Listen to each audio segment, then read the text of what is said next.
Estudo do Evangelho de Jesus, livro de Atos dos Apóstolos, capítulo 4 de Atos. Estando eles falando ao povo, sobrevieram os sacerdotes e o capitão do templo e os saduceus. E doendo-se muito de que ensinasse o povo e anunciassem em Jesus a ressurreição dos mortos. O grupo de autoridades que fizeram de tudo para se livrar de Jesus, viram que as coisas não foram tão fáceis. Eles queriam de novo fazer calar os apóstolos para se livrarem de vez, não agora da presença de Jesus, mas do seu fantasma. Fantasma não no sentido pejorativo, mas no sentido de que ele começava a vir muito mais forte, porque agora a multidão já tinha visto sinais o suficiente para entender que Jesus era o justo, era o Filho de Deus. Então, para que eles tomassem, mantivessem as suas posturas, mantivessem todas as suas ações, eles começaram a mexer os pauzinhos. E lançaram mão deles e os encarceraram na prisão até no dia seguinte, pois já era tarde. Muitos, porém, dos que ouviram a palavra creram, e chegou o número desses homens a quase 5.000. Então, quase 5.000 pessoas foram vendo, ouvindo e começaram a crer. Então, muitos que estavam ali, vendo e ouvindo, creram naquilo que eles anunciavam em nome de Jesus. E aconteceu no dia seguinte, reuniram-se em Jerusalém os seus principais, os anciãos, os escribas, e Anás, o sumo sacerdote, Caifás, e João, e Alexandre, e todos quanto havia da linhagem do sumo sacerdote. Então o sumo sacerdote já pegou aqueles que eram da sua família, que eram de mais próximos, que eram mais ligados a ele.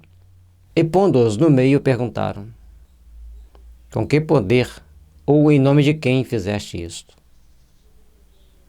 Então Pedro, cheio do Espírito Santo, lhes disse: principais do povo e vós, anciãos de Israel, visto que hoje somos interrogados acerca do benefício feito a um homem enfermo e do modo como foi curado, seja conhecido de vós todos e de todo o povo de Israel, que, em nome de Jesus Cristo, o Nazareno, aquele a quem vós crucificastes e a quem Deus ressuscitou dos mortos, em nome desse é que este está são diante de vós. E Pedro, sempre com muita sabedoria, a partir daquele momento, ele dá as respostas que eles menos querem ouvir. Mas as respostas são tão justas que eles se calam. E Pedro ali mostrando que ele fez a cura em nome de Jesus Cristo, o Nazareno, aquele que ressuscitou dos mortos. Mesmo tendo passado por todas as atrocidades, perdoou-os e ali estava, em espírito e amor, para nos conduzir para sempre para os caminhos redentores da vida. Ele é a pedra que foi rejeitada por vós, os edificadores, a qual foi posta por cabeça de esquina. E a pedra posta por cabeça de esquina é um detalhe delicado e complicado. Em nenhum outro há salvação, porque também debaixo do céu nenhum outro nome há dado entre os homens pelo qual devamos ser salvos.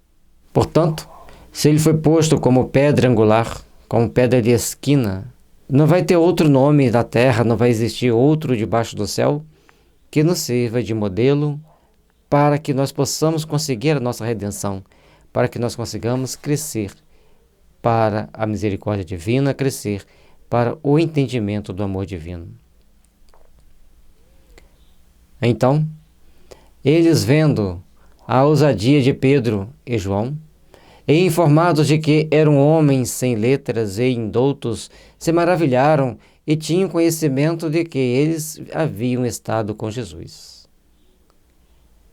Vendo essas palavras tão sábias de pessoas tão pouco cultas, se maravilharam, mas também temeram, porque sabiam que se eles estavam falando daquela forma tão justa, tão sábia, eles estavam sendo ajudados pelos Espíritos do Senhor. E vendo estar com eles o homem que fora curado, nada tinham a dizer em contrário. Todavia, mandando-os sair fora do conselho, conferenciaram entre si.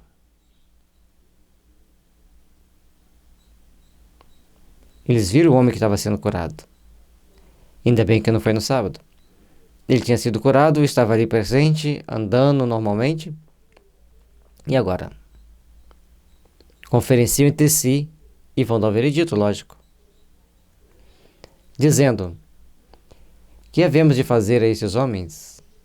Porque a todos os que habitam em Jerusalém é manifesto que por eles foi feito um sinal notório, e não o podemos negar. Eles viram, ali estava diante deles a prova do ato de louvor de toda aquela multidão. Eles creram, eles agiram, e o sinal foi notório de que eles estavam trabalhando para o Senhor, em nome de Deus.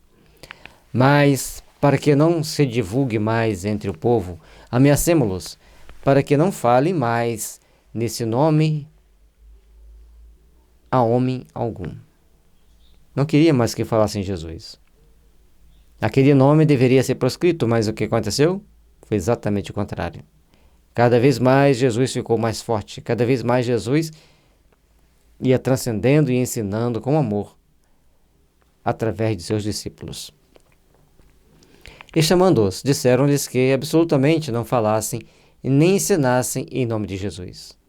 Respondendo, porém, João e Pedro lhes disseram: julgai vós se é justo diante de Deus ouvir-vos antes a vós do que a Deus? Olha a sabedoria de Pedro, dando-lhes uma chave, dando-lhes uma forma de entender, uma forma de compreender a vida, perguntando se era justo julgar segundo eles ou segundo Deus, agir segundo os homens ou agir segundo Deus. Porque não podemos deixar de falar do que temos visto e ouvido. Eles tinham visto Jesus fazer maravilhas, ouvido os ensinamentos de Jesus, e mesmo após a crucificação, continuaram vendo e ouvindo Jesus. Mas eles ainda os ameaçaram mais, e não achando motivo para os castigar, deixaram-nos ir, por causa do povo, porque todos glorificavam a Deus pelo que acontecera. Então eles só soltaram e não os castigaram que o povo estava agradecendo a Deus, louvando a Deus por aquilo que eles haviam visto, por aquilo que havia acontecido. Pois tinha mais de 40 anos o homem que se operara aquele milagre de saúde. O homem tinha mais de 40 anos, aleijado, todos os dias posto à porta do templo para fazer a sua mendicância, arrecadar algum dinheirinho para o sustento dele e da família. E ele fica são e salvo. E soltos estes, foram para os seus e contaram tudo o que lhes disseram os principais dos sacerdotes e os anciãos. Mostraram para eles que eles estavam sendo perseguidos e sendo ameaçados. E ouvindo ele isto, unânimes levantaram a voz a Deus e disseram: Senhor, tu és o que fizeste o céu e a terra, o mar e tudo que neles há, que disseste pela boca de Davi, teu servo, porque bramaram os agentes e os povos, pensaram coisas vãs? Levantaram-se os reis da terra e os príncipes e se juntaram a uma contra o Senhor, contra o seu ungido. Aqui eles estão fazendo uma oração pedindo a Deus, mostrando que Deus deu vários sinais para todos nós, mostrando que Deus trouxe para Jesus as bênçãos do amor.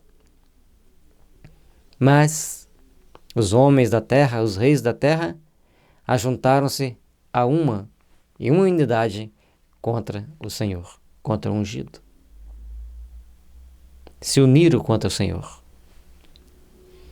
Porque verdadeiramente contra o teu santo Filho Jesus, que tu ungiste, se ajuntaram não só Herodes, mas Pôncio Pilatos, com os gentios e os povos de Israel, para fazerem tudo o que a tua mão e o teu conselho tinham anteriormente determinado que se havia de haver.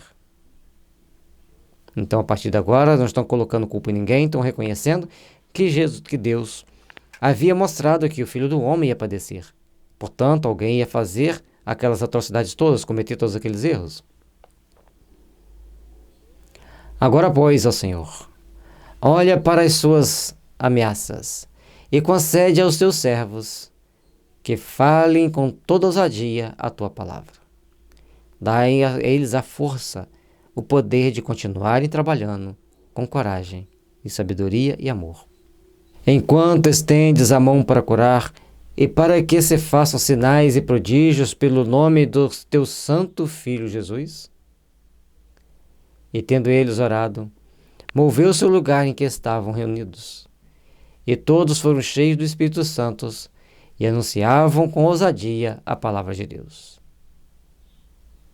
A oração que eles fizeram foi tão sentida, foi tão corajosa, que mostrou àqueles homens que eles poderiam continuar trabalhando em nome do Senhor, poderiam continuar trabalhando em nome de Jesus, poderiam continuar agindo em prol das forças do bem, em prol da luz que ali estava diante deles, para o fortalecimento de seus corações, para terem a coragem de continuar em trabalho, porque Jesus e Deus estavam com eles.